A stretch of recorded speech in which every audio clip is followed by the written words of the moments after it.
தமிழ்நாடு முதலமைச்சர் அண்ணன் தளபதி C Joseph Vijay அவர்கள்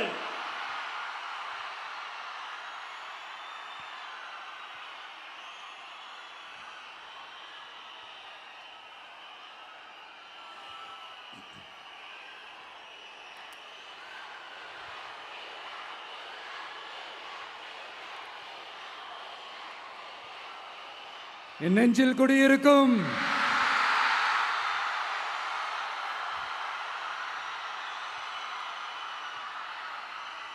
தமிழக மக்கள் உங்கள் அனைவருக்கும் என்னுடைய வணக்கமும் என்னுடைய நன்றிகளும். குறிப்பா திருச்சி கிழக்கு தொகுதி மக்கள் உங்கள் அனைவருக்கும் என்னுடைய ஸ்பெஷல் வணக்கமும் ஸ்பெஷல் நன்றிகளும். இதை நான் ஏன் இப்படி சொல்றேன்னா, என்னை இப்போ பெரம்பூர் தொகுதி எம்எல்ஏன்னு தான் சொல்லுவாங்க. பட் ஆனால் அது எலெக்ஷன் கமிஷனோட அந்த சட்ட விதிகளுக்கு மட்டும்தான் அப்படி. ஆனால் என்னை பொறுத்த வரைக்கும், தமிழ்நாட்டை பொறுத்த வரைக்கும், தமிழ்நாட்டுக்கு எப்படி திருச்சி ஒரு இதயம் மாதிரியோ, அந்த மாதிரி என்னோட இதயத்துக்கு திருச்சி கிழக்கு தொகுதி மக்களும் ரொம்ப ரொம்ப ரொம்ப க்ளோஸ் தான். அதில் எந்த மாற்றமும் கிடையாது. சரிங்களா?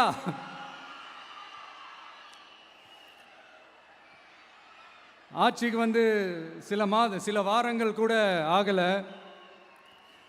6 மாதம் அமைதியாக இருப்போம்னு சொன்னவங்களாம் 6 நாள் கூட அமைதியாக இருக்க முடியல. ஆட்சிக்கு அரை மணி நேரத்திலே ஆரம்பிச்சிட்டாங்க. பாவம், ஒரு கல்யாண வீட்டிலலாம் போய் புலம்பிட்டு இருக்காங்க. நான் சொன்னதெல்லாம் நடக்குதா? 1 by 1 எல்லா புலம்பல்ஸும். அது மாதிரி இத்தனை வருஷமா மாற்றி மாற்றி உங்களை ஏமாத்திக்கிட்டு இருந்த இந்த 2 பேரையும் வேண்டாம்னு சொல்லி ஒதுக்கிட்டு உங்களுக்காக உண்மையா உழைக்க வந்த உங்க விஜய, உங்க அண்ணனை, உங்க தம்பிய முதல் அமைச்சரா இல்ல முதல் சேவகனா ஆக்கியிருக்கிறீங்க. தலை வணங்கி ஒட்டுமொத்த தமிழக மக்களுக்கும் இந்த நேரத்தில் என்னுடைய நன்றியை தெரிவிச்சுக்கிறேன்.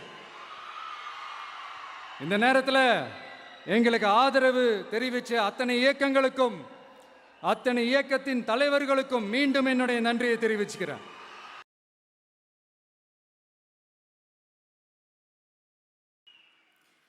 புரட்சி தலைவர் எம்ஜிஆர் அவர்களுடைய முதல் தேர்தலில் கூட இந்த அளவுக்கு ஒரு ஓட் பர்சன்டேஜ் வாங்கலை அப்படின்ட்டு நிறைய பேர் சொன்னாங்க. ஆனால் நீங்கள் டிவி கேட்க அவ்வளோ நீங்கள் ஆதரிச்சிருக்கிறீங்க. நான் எம்ஜிஆர் அவர்களோடலாம் நான் கம்பேர் பண்ணல. எம்ஜிஆர் தான். ஆனால் நாம பெரியார், அண்ணா, எம்ஜிஆர் அவர்கள் வழியில் ஒரு அன்பா உழைக்க வந்த உங்க விஜய், அவ்வளவுதான். 1977 நீங்க போடாத ஓட்டை 2026 நீங்க போட்டிருக்கிறீங்க. என்ன ஒண்ணு, இன்னும் கொஞ்சம் அதிகமா ஆதரிச்சிருந்தீங்கன்னா கொஞ்சம் நல்லா இருந்திருக்கும். பட் பரவாயில்ல, ஃபியூச்சர்ல வரப்போற எல்லா தேர்தலையும் உங்களுடைய முழு சப்போர்ட்டை என்னால் வாங்க முடியும்ன்ற அந்த ஒரு நம்பிக்கை இப்போ என் மனசுல ரொம்ப ஆழமா பதிஞ்சிருக்கு.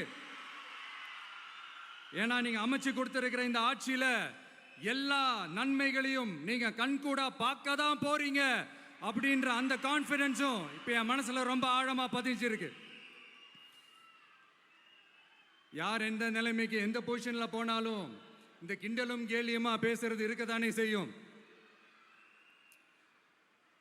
நம்மளை பத்தி, நம்ம அரசியலை பற்றி, நம்ம பேச்சை பற்றி இந்த கிண்டலும் கிள்ளையமா பேசிட்டு தானே இருப்பாங்க. அவங்க எல்லாருக்குமே என் சைட்லேருந்து ஒரே ஒரு ரிக்வெஸ்ட், தயவு செஞ்சு நிப்பாட்டிடாதீங்க.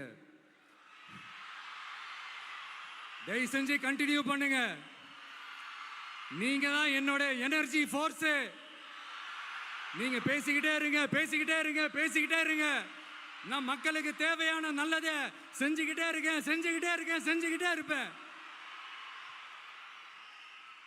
அடுத்து இப்போ நம்ம புதுசாக அந்த சூட்லாம் போட்டு வரோம்ல, அதை பற்றி கூட நிறைய பேர், ஏன் நாமெல்லாம் கோட் சூட்லாம் போடக்கூடாதா? அதிகாரம் செய்கிறவங்களும் ஆதிக்க சக்திகளும் மட்டும்தான் கோட் சூட்லாம் போடணுமா என்ன? அப்பெல்லாம் எதுவுமே கிடையாது. நான் என்ன கலர் கலராக போட்டு வரேன், 2 கலர், நம்ம எல்லாரும் மனசு மாதிரியே பிளாக் அண்ட் ஒயிட். எல்லாத்திலும் பிளாக் அண்ட் ஒயிட்டா இந்த விஜய் இருப்பான் அப்படின்னு காட்டுறதுக்கு தான் அந்த கலர். அடுத்து அந்த பிளாக் கூட யாரை குறிக்கும் எதை குறிக்கும்ன்றது நான் சொல்லி தான் தெரியணும்னு அவசியம் இல்லை, அது உங்களுக்கே நல்லா தெரியும். எல்லாத்துக்கும் இப்படி வழக்கம் சொல்லிக்கிட்டு நசன் பேசுகிற டைப்பும் நம்ம கிடையாது, உங்களுக்கே தெரியும். அதிகபட்சமாக எல்லா மீட்டிங்கிலும் 20 நிமிஷம்குள்ளே தான் நான் பேசியிருக்கிறேன். அதனால் இப்போ மக்கள் என்கிட்ட என்ன சொல்கிறாங்க அப்படின்னா, இந்தப்பா விஜய், நீ எங்களுக்காக உழைக்கிறதுக்காக வந்திருக்கிற, அந்த வேலையை மட்டும் பாரு, உன்னை பற்றி பேசுகிறவங்கள நாங்கள் பார்த்துக்கிறோம் அப்படின்னு சொல்லிட்டாங்க. சரி, ஆனது ஆச்சு. இப்போ என்ன, உனக்கு எதிரிகளே இல்லையா அப்படின்லாம் கேட்டேன். அப்படிலாம் நான் சொல்ல மாட்டேன், அப்படிலாம் நான் நினைக்கவும் மாட்டேன், அப்படி நினைக்கவும் கூடாது. இப்பவும் சொல்றேன், அரசியல் ரீதியா சொல்றேன், 2 பேருக்கு நடுவில் தான் போட்டியே. ஒன்னு இன்னொன்னு, எஸ், ஒன்னு டிவிக்கு, இன்னொன்னு டிஎம்கே. இதுக்கு நடுவில் வேற யாருக்கும் எந்த வேலையும் கிடையாது. ஏதாவது இருக்குன்னு சொல்றீங்க? எலெக்ஷனுக்கு முன்னாடியும் அவங்களுக்கு ஒரு வேலையும் இல்லை, இப்ப எலெக்ஷனுக்கு அப்புறம் சுத்தம். ஆனா இந்த திமுகவும் மற்றும் பலரும் ஒன்னா சேர்ந்துக்கிட்டு இந்த விஜயோட ஆட்சி வந்துடக்கூடாதுன்னு சொல்லி ஒரு கூத்து ஒண்ணு பண்ணாங்களே, அந்த கடைசி 5 நாள், அடாடாடாடாடா, நமக்கெல்லாம் ஓஹோ இப்படியெல்லாம் கூட நடக்குமோ என்ன கூத்துங்கிறீங்க. ஆனா ஃபியூச்சர் என்னவா இருக்குன்றதை மட்டும் இப்ப நான் சொல்றேன். உங்களுக்காக உண்மையா உழைக்க வந்த இந்த விஜயா, இல்ல இந்த விஜயோட ஆட்சி அமைஞ்சிட கூடாதுன்னு தடுக்க நினைச்ச ஸ்டாலின் சாரா, அவ்வளவுதான். இதுக்கு நடுவில் வேற யாரும் எந்த அல்லு சில்லும் உள்ள வந்து நம்மளை தடுக்கிறதோ எதிர்க்கிறதோ ஏதாவது பண்ணாங்கன்னா நிர்வாகம் அதுக்கு பொறுப்பில்லை ராஜா, நிர்வாகம் அதுக்கு பொறுப்பில்லை. ரிசல்ட் என்னவா வரும்ன்றது அது உங்களுக்கே நல்லா தெரியும். நம்மளை ஏளனமா பேசுறதா நினைச்சு அவங்களுக்கு ஆப்பு வச்சுக்கிறாங்க. திமுக நம்மளை தடுக்க, திமுக நம்மளை எதிர்க்க, திமுக நம்மளை அவமானப்படுத்த அத்தனையும் நமக்கு நன்மையே.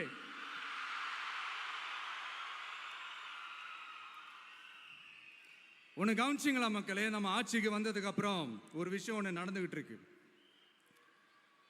இது இந்த ஜென்சி தலைமுறையை அட்ராக்ட் பண்றதுக்காக இங்கிலீஷ் தமிழ் கலந்த அறிக்கை, அது சொல்ல வந்த நினைச்சிங்களா? அந்த காமெடி எல்லாம் கிடையாது. அடுத்து இந்த ரியாலிட்டியை மறந்துட்டு இந்த ரீல்ஸ் போடுறது, அது சொல்ல வந்தீங்களா? அந்த காமெடியும் கிடையாது. இது சீரியஸாக ஒரு விஷயம் நடந்துகிட்டு இருக்கு. முன்னெல்லாம் சட்டசபையில் யார் பேசுனா நமக்கு என்ன, யார் அடிச்சுக்கிட்டா நமக்கு என்னன்ற இந்த கூட்டம்லாம் இப்போ சட்டசபையில் என்ன நடக்குது, என்ன பேசிக்கிறாங்கன்றது ரொம்ப உன்னிப்பாக கவனிக்கிறாங்க. கவனிச்சிங்களா? திமுக ஸ்டைல்லையே சொல்லணும்னா ரீல்ஸ் போட்ட கூட்டம்லாம் இப்போ நியூஸ் பார்த்துக்கிட்டு இருக்கிறாங்க. அதில் நமக்கு சந்தோஷம் தான், பெருமை தான். நம்மளுடைய யங்ஸ்டர்ஸ், நம்ம பெண்கள் எல்லாம் அந்த அரசியல் என்னன்னு தெரிஞ்சுக்கணும், அந்த அரசியல் என்னன்னு புரிஞ்சுக்கணும்னு அப்படி ஒரு விழிப்புணர்வு ஏற்பட்டிருக்கு. அதில் எங்களுக்கு சந்தோஷம் தான். இதெல்லாம் யாரால நடந்திருக்கின்றது நான் சொல்லி தான் உங்களுக்கு தெரியணும்னு அவசியம் இல்லை, அது உங்களுக்கே நல்லா தெரியும். இப்படிப்பட்ட நம்ம தெய்வங்களை, இப்படிப்பட்ட நம்ம மக்களை தற்குறின்றது இன்னமும் சொல்லிக்கிட்டு இருக்கிறாங்க. நான் காஞ்சிபுரத்தில் சொன்னதை தான் இங்க நான் திரும்பவும் ரிப்பீட் பண்றேன். நீங்க தற்குறின்னு சொன்னீங்களே, அவங்க தான் உங்களோட அரசியல் வாழ்க்கையே ஒரு கேள்விக்குறி ஆக்கி இருக்கிறாங்க. கேள்விக்குறி ஆக்கிட்டாங்க, இன்னமும் ஆக்க போறாங்க. அன்னைக்கு நான் சொன்னப்போ சிரிச்சவங்களாம் இன்னைக்கு என்ன பண்ண போறாங்களோ. உண்மையை சொன்னாதான் அந்த கூட்டத்துக்கு கசக்குமே. உண்மையிலே நீங்க மக்கள் மனசை புரிஞ்சு வச்சிருந்தீங்கன்னா நீங்க இப்படி மக்களை தப்பாவே பேசியிருக்க மாட்டீங்க. அது என்ன, அப்புறம் அரசியல் புரிதல் இல்லாம மக்கள் நமக்கு ஓட்டு போட்டுட்டாங்களாம். இந்த கவர்ச்சியில மயங்கி மக்கள் நமக்கு ஓட்டு போட்டுட்டாங்களா? நான் என்ன, சரி விடுங்க.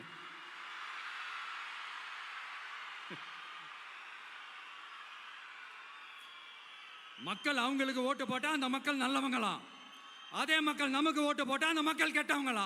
தற்குறியா? இதே மக்கள் தான் இத்தனை வருஷமா உங்களுக்கு ஓட்டு போட்டுட்டு இருந்தாங்க. உங்களுக்கு மட்டும் என்ன, வேற ஏதாவது பிளானட்ல இருந்து குதிச்சு ஓட்டு போட்டு போனாங்களா? தற்குறியாமா? தற்குறி நல்லா வருது, வேணான்னு பாக்குறேன்.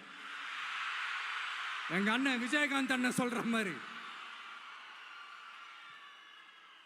அண்ணா அவர்கள் ஆரம்பிச்ச கட்சியை ஒரு அடிமை கூடாரமா ஆக்குனது யாருங்க சார்? இப்படியெல்லாம் ஆக்கிட்டு உண்மையை சொல்லு உடன்பிறப்பேவா. உங்களோட அந்த உண்மையான உடன்பிறப்புக்கெல்லாம் என்ன சொல்றாங்க தெரியுமா சார்? திமுக இப்படி ஆனதுக்கு காரணம், அந்த காரணத்தை வெளியிலலாம் போய் தேடாதீங்க, உங்க குடும்பத்துக்குள்ளேயே கேளுங்கிறாங்க. உங்களுக்காக மாடா உழைச்சி தேஞ்சு போய் கிடக்கிறோம். திமுக இப்படி ஆனதுக்கு காரணம் உழைக்காம சொகுசா இருக்கிற உங்க குடும்பத்துக்குள்ளேயே போய் கேளுங்கிறாங்க. ஒவ்வொரு திமுக தொண்டனும் அதை சொல்றாங்க. அதை புரிஞ்சிக்காம நம்மளையும் நம்ம மக்களையும் தப்பா பேசிக்கிட்டு, நீங்க மக்களை தப்பா பேசுனீங்கன்னா இந்த விஜய் வந்து கேள்வி கேட்பான், சும்மா இருக்க மாட்டான். இந்த விஜயும் தமிழ்நாட்டு மக்களும் வேறு வேறு இல்லை. இந்த விஜய் தான் தமிழ்நாட்டு மக்களோட ஒரு உண்மையான ஒரே பிரதிநிதி. இது இன்னைக்கும் சரி, நாளைக்கும் சரி, நாளன்னைக்கும் சரி, இதுதான் நிஜம். மறுபடியும் சொல்றேன், நமக்கும் மக்களுக்கும் இடையே இருக்கிற இந்த பூர்வ ஜென்ம பந்தத்தை, அந்த உறவை ஏதோ இந்த சதிகள் சூழ்ச்சிகள் பண்ணி யாராலையும் எதுவும் கெடுக்கவே முடியாது. கெடுக்க ட்ரை பண்ணீங்க. நம்ம ஆட்சிக்கெல்லாம் வரதுக்கு முன்னாடி என்ன சதிகள், என்ன சூழ்ச்சிகள், என்னென்னலாம் பண்ணி எப்படியெல்லாம் தடுத்துடலான்னு. ஆனா இப்ப ஆட்சிக்கு வந்த இந்த சாமானிய மக்கள் ஆட்சியை நீங்க இந்த எதிர்கட்சியா இருக்கும் போது ஒன்று யூஸ் பண்ணுவீங்கல்ல, இந்த பழைய டெக்னிக், அதெல்லாம் யூஸ் பண்ணி நம்மளையும் மக்களையும் பிரிச்சலாம்னு நினைச்சீங்கன்னா அது ஒரு காலம் நடக்காது. மக்கள்லாம் ரொம்ப தெளிவாயிட்டாங்க சார், ரொம்ப தெளிவாயிட்டாங்க. அதனால ஒரு ஆக்கப்பூர்வமான ஒரு எதிர்கட்சியா செயல்பட்டு மக்கள் மனசை வெல்ல பாருங்க. இந்த கடைசி லாஸ்ட் 1 மந்தா நடந்த ஒரு சில விஷயங்கள் உங்ககிட்ட நான் ஷேர் பண்ணணும்னு ஆசைப்படுறேன். இந்த 200 யூனிட் மின்சாரம், கட்டணமில்லா மின்சாரம் அறிவிச்சோம். அதில் ஆல்ரெடி இருந்த 100 யூனிட் திமுக கொடுத்தது கிடையாது. மேடம் ஜெயலலிதா மேடம் இருந்தப்போ செஞ்சுட்டு போனது. ஸ்டாலின் சார் பதவி போன அந்த கடுப்புல அறிக்கையா விட்டு தள்ளிக்கிட்டு இருக்கிறாரு. என்ன பண்ணீங்க உங்களோட ஆட்சியில? மக்கள் பணத்தை, டாஸ்மாக்ல இருந்து அடிச்ச அந்த பணத்தை, ஊழல் செஞ்ச அந்த ஃபைலை க்ளோஸ் பண்றதுக்கு அலையா அலைஞ்சிங்க. ஆனா இந்த விஜய் மக்களுக்கு தொந்தரவா இருக்கிற அதே டாஸ்மாக க்ளோஸ் பண்ணா. விவசாயிகளோட அந்த கடனை தள்ளுபடி மேக்சிமம் இந்த 1 மந்த்ல என்ன செய்ய முடியுமோ அதை செஞ்சான். நீங்க தான் அந்த நிதி சம்பந்தமா இருக்கிற எல்லா கேட்டையும் லாக் பண்ணி வச்சுட்டு போயிருக்கிறீங்க. அதை சரி செய்ய வேணாமா? அதை ஒழுங்குபடுத்த வேணாமா? அதனால மறுபடியும் சொல்றேன், இந்த விஜய் பொய் சொல்லி ஏமாத்துறதுக்காகலாம் அரசியலுக்கு வரல. உங்க கூடவே நிக்கிறதுக்காக மட்டும்தான் அரசியலுக்கு வந்திருக்கிறேன். அதுல எந்த மாற்று கருத்துமே கிடையாது. கவலையப்படாதீங்க விவசாய பெருமக்களே. அடுத்து இந்த சட்டம் ஒழுங்கு, அது சரியில்லை இது சரியில்லைன்னு சொல்லி திமுகவும் மற்றும் பலரும் மாறி மாறி கூவுறீங்க. நான் ஒன்று கேட்குறேன், இந்த மாடல் அரசுன்னு சொல்றீங்களே, அதில் என்ன செஞ்சு வச்சுட்டு போயிருக்கீங்க? ஒரு ஊர் விடாம, ஒரு தெரு விடாம போதைப் பொருள் கலாச்சாரம் அப்படியே ஸ்ப்ரெட் ஆகி கொட்டி கிடக்குது.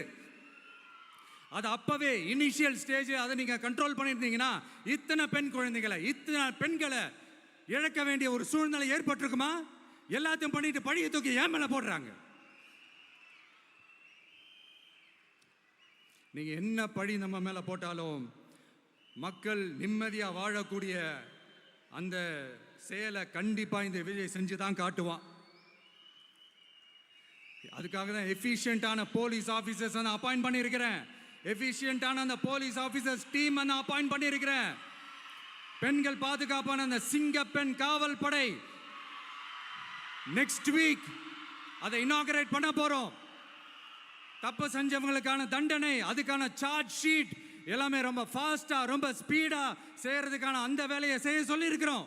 கோர்ட்ல கூட தப்பு செஞ்சவங்களுக்கான அந்த கடுமையான தண்டனை வாங்கி கொடுக்கறதுக்கான அந்த வேலையையும் ரொம்ப சீக்கிரமா செய்ய சொல்லி இருக்கிறோம். அதனால நீங்க என்ன பழி நம்ம மேல போட்டாலும் உண்மையா உறுதியா மக்களுக்கு தேவையான எல்லா விஷயங்களையும் இந்த விஜய் செஞ்சு தான் காட்டுவான். இப்படியெல்லாம் நம்ம சொல்றதுனால இவங்க என்ன சொல்லுவாங்க தெரியுமா? அவங்க தான் ஆட்சியிலே இல்லையே, அப்புறம் ஏங்க அவங்கள குறை சொல்றீங்க அப்படின்னு கேட்பாங்க. வேர்ல வெந்நியை ஊத்திட்டு போனவங்கள வெளிச்சம் போட்டு காட்டாம பின்ன வேற என்ன சொல்லுவாங்க? இதெல்லாம் மக்கள் கிட்ட நம்ம தெளிவா எடுத்து சொல்லணும் இல்லையா? அதுக்காக தான் இதெல்லாம் சொல்லிட்டு இருக்கிறேன். நம்ம மக்களுக்காக இவ்வளோ வேலை பார்க்குறோம், ஆனால் இவங்க அதையெல்லாம் விட்டுட்டு குதிரை பேரம் பண்ணுறாரு, அது பண்ணுறாரு, இது பண்ணுறாருன்னு சொல்லிட்டு தப்பு தப்பாக கதையெல்லாம் அடித்து விட்டுக்கிட்டு இந்த தீய சக்தியும் தீந்து போன சக்தியும் அதாங்க திமுகவும் மற்றும் பலரும் ஒன்னா சேர்ந்துக்கிட்டு திருட்டுத்தனமா யாருக்கும் தெரியாம ஒரு ஓரமா மூலையில உட்கார்ந்துட்டு பேரம் பேசி கூட்டு சேர்ந்து ஆட்சி அமைச்சு கொள்ளையடிக்க திட்டம் போட்டாங்க. அது ஏன் தெரியுமா? உங்களோட இந்த டிவிக்கு ஆட்சி அமைஞ்சா அவங்க பொழப்பே போயிடும். அந்த கொள்ளையடிக்கிறது, லஞ்சம், ஊழல் எல்லாமே கத்தம். அதான் இந்த காரணம். அடுத்து ஸ்டாலின் சார், திமுக வந்து இப்போ தீய சக்தி மட்டும் இல்ல, மக்களை விட்டு ரொம்ப தூரமா போன தூர சக்தி, ஓர சக்தி, கோர சக்தி, பார சக்தி. நீங்க எப்போ இந்த தீந்து போன சக்தியோட நீங்க கூட்டு சேர்ந்துக்கிட்டு ஆட்சி அமைக்கணும்னு நினைச்சீங்களோ அப்பவே இந்த திமுக தூர்ந்து போன சக்தியாகவும் ஆயிடுச்சு. நீங்களாம் நம்மளை பத்தி அவதூறு பேசலாமா சார்? இது நியாயமா? மக்களை இவ்வளவு பெரிய மக்கள் சக்தி நம்மளோடு இருக்கும் போது நமக்கு எதுக்கு வேற அரசியல்? எலெக்ஷன்ல 50-60 வருஷமா இருந்த சாதிய உடைச்சிருக்கிறோம், மதத்தை உடைச்சிருக்கிறோம், காசு கொடுத்து ஓட்டு வாங்கறத உடைச்சிருக்கிறோம். நாம எது செஞ்சாலும் கான்ஸ்டிடியூஷன்ல தான் செய்வோம். நாம சிங்கிள் மெஜாரிட்டி வாங்கி இருந்தாலும் நம்மளை நம்பி முறையா கூட்டணியில கட்சியில ஆதரிக்க வர்றவங்களை அரவணைச்சு தான் இருப்போம். நான் இப்பவும் மீண்டும் டிக்ளேர் பண்றேன், டிவிகே ஆட்சி எந்த பாகுபாடும் இல்லாம எல்லாருக்குமான ஒரு ஆட்சியா தான் இருக்கும். அதுல எந்த மாற்றமும் கிடையாது. ஸ்டாலின் சார் மாதிரி ஊசலாட்டம் இருக்கவே இருக்காது. மதச்சார்பற்ற கொள்கையில சமரசமே இல்லை. மாநில உரிமைகள்ல விட்டு கொடுக்கவே மாட்டோம். நதி நீர் உரிமைகளை விட்டு கொடு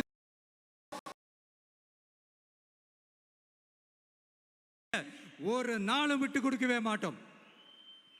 அதனால திருச்சி கிழக்கு தொகுதி மக்களே, தமிழ்நாட்டில் இருக்கிற 234 தொகுதியும் நம்ம தொகுதி தான். அதுல எந்த கட்சி ஜெயிச்சிருந்தாலும் அது நம்ம தொகுதி தான். பெரம்பூரா இருக்கட்டும், திருச்சி கிழக்கா இருக்கட்டும், எனக்கு 2 கண்கள் மாதிரி.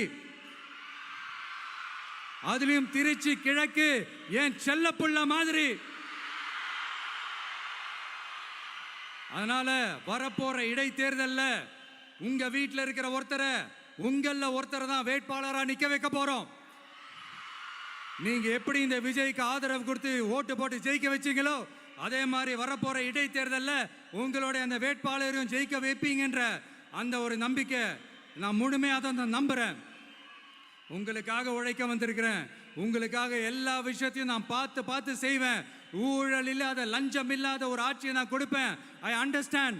ஒரே நாள் அது நடக்காததான், மேஜிக் இல்லை. பட் ஒரு நாள் அதை நான் நடக்க வைப்பேன். எனக்கு இப்ப வேற எந்த வேலையும் இல்லை உங்களுக்காக உழைக்கிறத தவிர. என் கடன் இனி என் மக்களுக்கு பணி செய்து கிடைப்பதே. மீண்டும் என்னை ஜெயிக்க வச்ச தமிழக மக்களுக்கும் திருச்சி கிழக்கு தொகுதி மக்களுக்கும் மீண்டும் என்னுடைய நன்றியை தெரிவிச்சுக்கிட்டு கான்பிடண்டா இருங்க, நல்லதே நடக்கும், வெற்றி நிச்சயம்.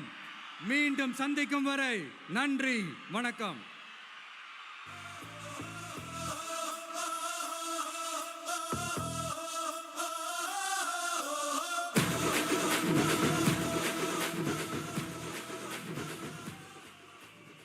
பணநாயகத்தை உடைத்த எங்கள் ஜனநாயகம் தமிழ்நாடு புது வரலாற்றை உருவாக்கிய மாண்புமிகு முதலமைச்சர் அவர்களுக்கு பரிசு வழங்கி சிறப்பு செய்வதற்காக மூத்த அரசியல் தலைவர் மதிப்பிற்குரிய திரு வெல்லமண்டி நடராஜன் அவர்களை அரங்கம் நிறைந்த கரவொலியோடு அன்போடு அழைக்கிறோம்.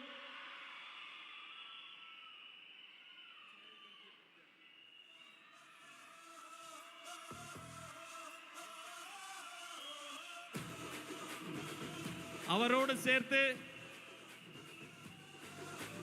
திருச்சி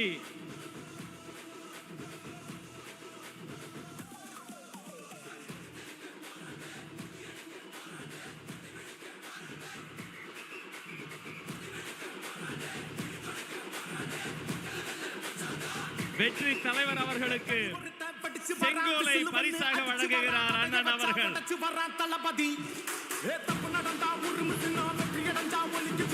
அவரை தொடர்ந்து ஸ்ரீரங்கம் சட்டமன்ற உறுப்பினரும் மாண்புமிகு அமைச்சருமான